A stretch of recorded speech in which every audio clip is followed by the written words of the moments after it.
Hey everyone, it's Mike with Bigfoot's Wilderness. I just wanted to give you guys a quick PSA before we start and let you know that I've been updating my website, which is bigfootswilderness.com. And if you have a chance, please stop by and register your email on there so you could win a cool coffee mug from Bigfoot's Wilderness. I'm planning on doing like a once a month raffle just for fun and probably just do coffee cups. Who knows, maybe hats or something like that. I'm starting to build a little store as well on Teespring, but I'm not quite there yet. Almost there, but I'll keep you posted. Anyway, let's go ahead and jump into the story. This name of the story is called Bigfoot Found. So here we go. This may be the craziest story you've ever heard, Mike. It's all true, so buckle up. Here it comes. I don't think I've hid my head under the covers since I was a very small child, but on this particular night, I was again awakened by shrieks and screams coming from the forest. It was terrifying and chilled me to the bone. Even in my little two-man tent, which I set up inside the mostly enclosed cabin, I held a 30-06, and yet I still had a feeling of helplessness. My senses were reeling. I was trying to listen for movement. I had a feeling that my rifle wouldn't be leaving my side.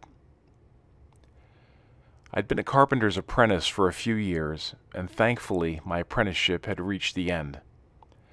This was 1993, and I was probably older than most at 35, but loved the freedom and working outdoors. I've always preferred the outdoors, and when you're constantly moving, you get acclimated quicker to your environment. I was getting anxious and more than ready to strike out on my own. In an effort to get me to that next step in income level, a good friend of mine, I'll call Sam, referred me to a friend of his whom he worked with on some projects to repair a hunting cabin located in Laurel County, Kentucky. The owner had mentioned in confidence to Sam that the cabin had sat in disrepair for some reason. Why seemed to be a mystery. From what my friend mentioned to me, more than a few contractors attempted to take on the repairs, only to abandon the job. They would get paid for their time, and that would be it. On to the next contractor. Sam seemed to play both sides of the fence and suggested that the owner might pay a little more if pressed. So I negotiated a better deal thanks to my friend and took up the job. There were a couple of fringe benefits that also came with the deal. After driving out to the cabin and taking some measurements, I ordered the needed lumber to be drop-shipped at the site. I had to chuckle when I got out of the car and heard what I thought was hammering coming from not too far away. For a guy that claims he can't find contractors, it sure sounds like someone is building something. The cabin had no electricity, so my first purchase as an independent was a generator. This was an ideal solution and a great situation. One I wasn't sure would happen all too often. When I wasn't working, I could take hikes, fish, and hunt. My goal was to spend the next week or so on site working and camping.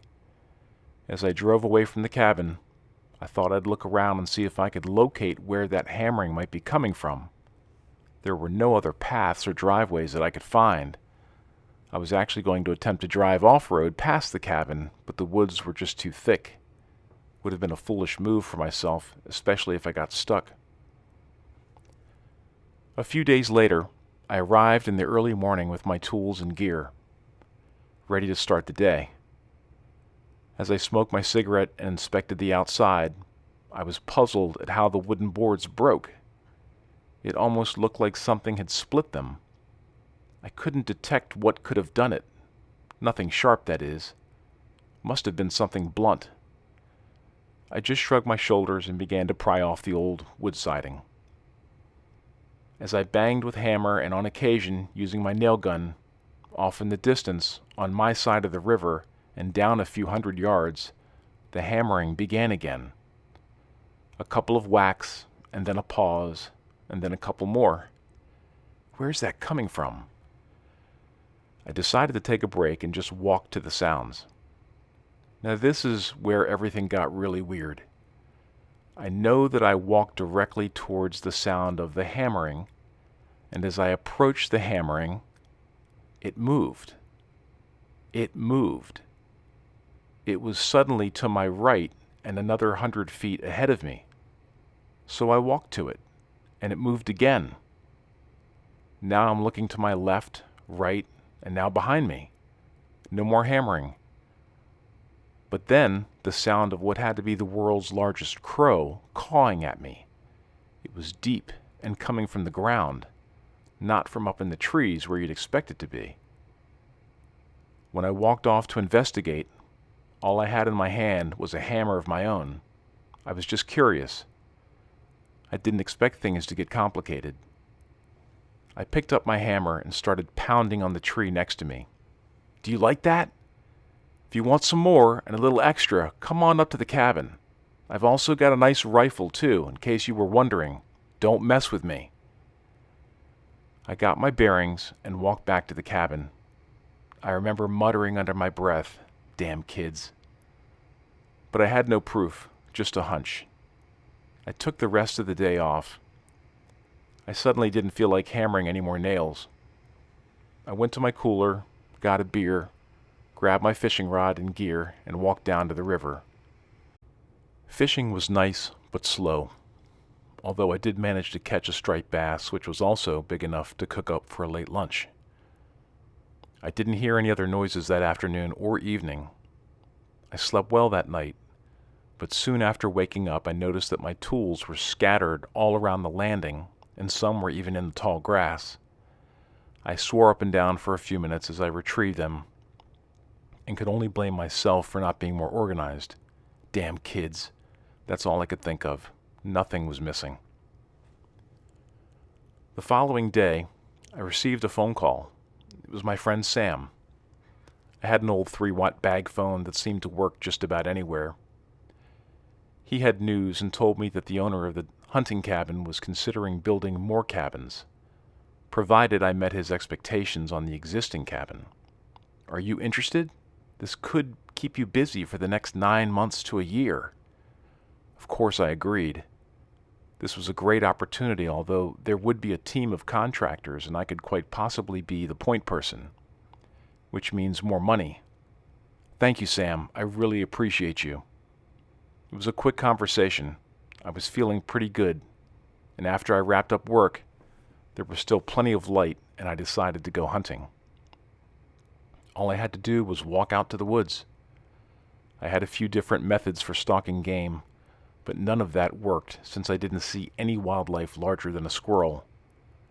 It was puzzling to me. This property had anything and everything a creature of the woods would need. Where were they?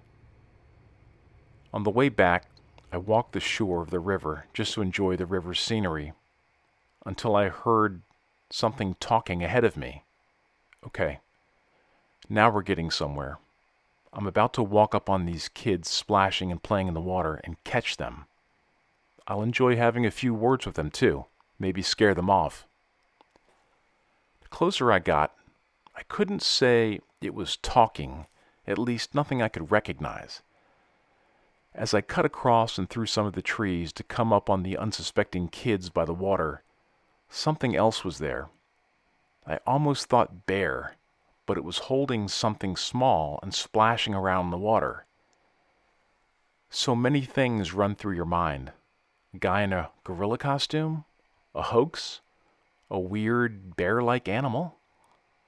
I couldn't accept what was 30 feet in front of me, but I knew what a Bigfoot was. I'd just never seen one. Some friends I know claim to have seen a Bigfoot chase a deer across an interchange off Interstate 75. That was a few years ago, but this was different. I knelt down and watched what could only have been a mother playing with her child. From my estimate, she was every bit as tall and wide as a sheet of plywood. That might sound funny, but it was the first thing I thought of. She stood up and sat down several times. Her actions made me think she either saw me or smelled me, as she would turn and scan the woods. Her body looked very ape-like, covered in black hair, and if I had to guess, was more of a gray skin.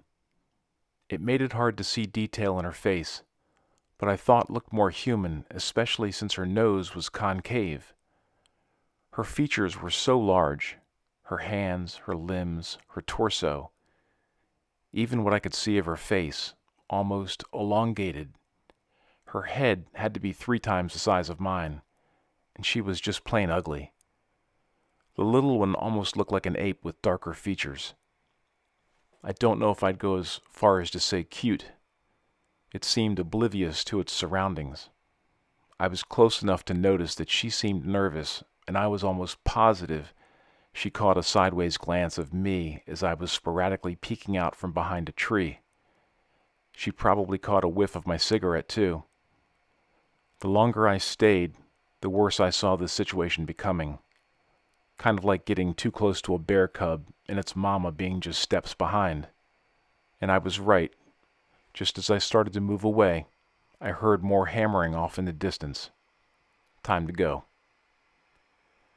So that night, after finishing dinner and putting out the fire, I decided to move my tent inside the cabin. I felt vulnerable sleeping outside with what I'd already experienced. If you were to ask anyone who knew me, they'd say I was headstrong, stubborn, and especially since I was putting 2 and 2 together, I wasn't going to be chased out. The more I thought about the past several days, I began to put everything together. The hammering I kept hearing was their form of communication. I wondered how many more there actually were. Thankfully, we were coexisting for the moment. The wood siding buckled and broken. I could imagine a hunting group out here, each with their own personalities and fight-or-flight responses.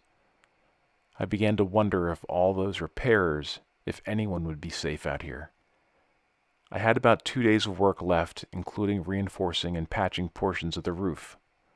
I felt some anxiety about the whole situation. The next morning, I decided to make a quick run to the store and grab a quick bite as well. I felt like I needed to step away and back into the world, if only for a few hours.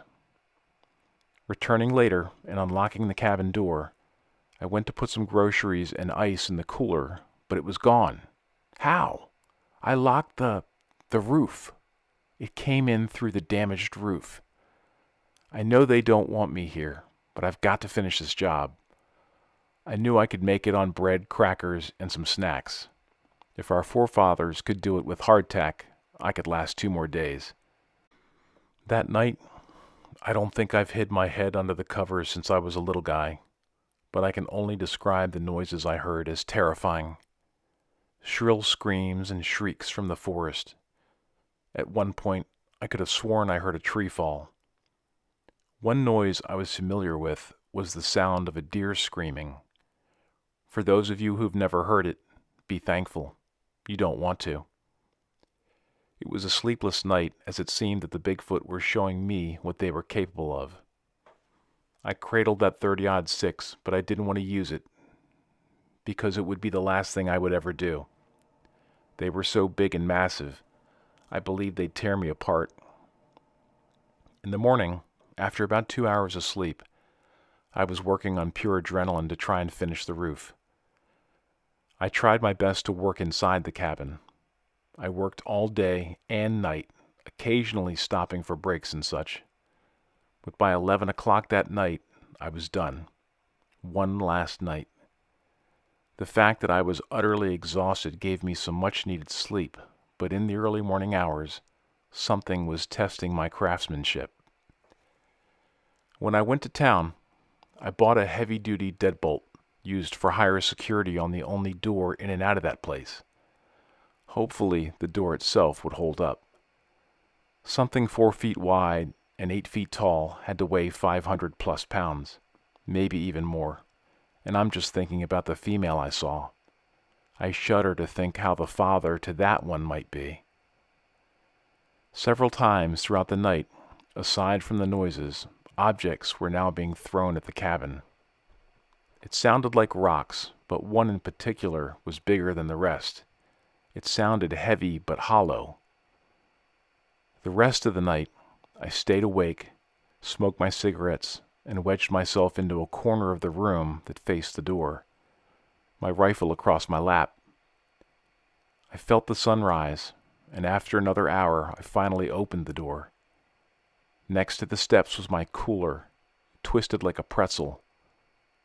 I got organized real quick, packing everything the night before to make a quick departure. Sam, my friend, trusted in me that I could get the job done, and I did. He knew how much I needed the money for the sake of my family. I couldn't pass it up. Some might think I was playing with fire, but like I said, I'm headstrong, but not stupid. When I found out that the owner wanted to add multiple cabins all around the same area, I opted out. And as far as I know, more than 25 years have passed with no new cabins built.